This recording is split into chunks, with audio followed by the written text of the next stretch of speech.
You ask Tiger to solve. This deals with linear equations with one unknown. The final result is x equals 93. Let's solve it step by step. Group all constants on the right side of the equation. Add 6 to both sides. Simplify the arithmetic.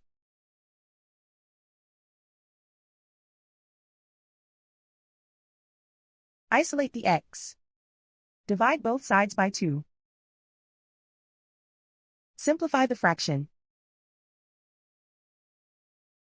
Find the greatest common factor of the numerator and denominator. Factor out and cancel the greatest common factor. And so the final result is x equals 93.